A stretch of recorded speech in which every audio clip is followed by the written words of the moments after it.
5 people who could defeat E&D, Etherious, Natsu, Dragneel. But before I get into this list, I just gotta say that in the past when I've done these type of videos, the 5 people who could defeat, there's been a lot of people saying like, oh, how come we didn't have Acnologia, blah blah blah, how come we didn't have Zeref? Listen, when I do these type of videos, all the characters on the list, I try to put characters who actually have like story interaction, who actually have like story connection with the character that I'm saying that could be defeated. For example, I did one on Gildarts and I didn't have Zeref on the list, and a lot of people were like, oh, why didn't you have Zeref? The reason why I didn't put Zeref up there is because Gildarts had no interaction with Zeref. Like, these two characters, if I did it like just basing it off of everybody in the story, all the list would be the same. It would be Acnologia, Zeref, Irene, August, and probably like Natsu. Like, it would be the same list. The point of these videos are the characters that are most likely that would have a high chance of fighting them. But now that I got that out the way,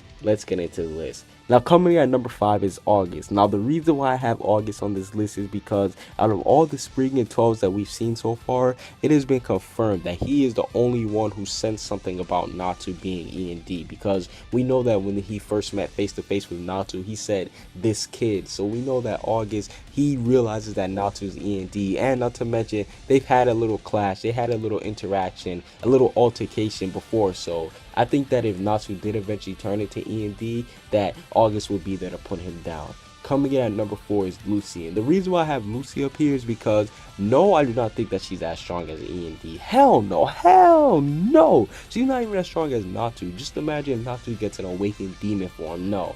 But I do think that just based off of the connection, she will be able to stop him. She will be able to make him come to his senses. Like, let's say if E&D actually is a transformation, I think that Lucy, she'll be able to like touch Natsu's heart and make him be able to realize who he really is. And in the end, that will make E&D go away. Something like that. Not necessarily her doing with strength, but like her connection with Natsu.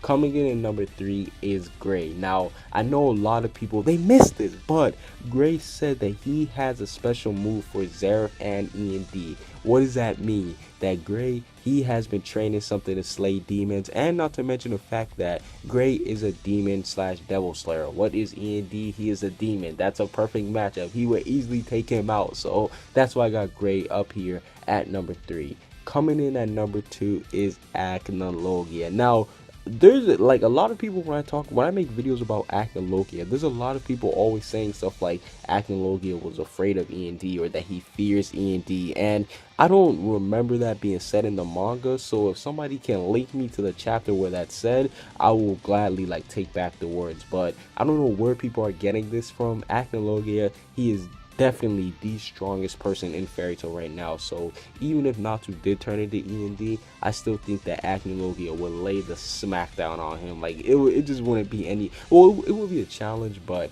Acnologia will really mess him up. And coming in at number 1 is Zeref. Yes, the person who created Zeref.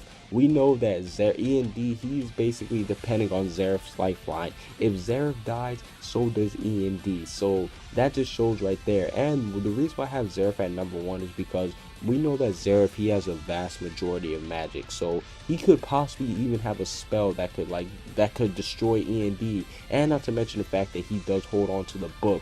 So at any point, he can just throw the book inside like a paper shredder and Natsu will be done. I know that sounds childish, but he could do something like that because he's basically holding E&D in the palm of his hands. Like literally he is. Like, the book is basically Natsu's lifeline.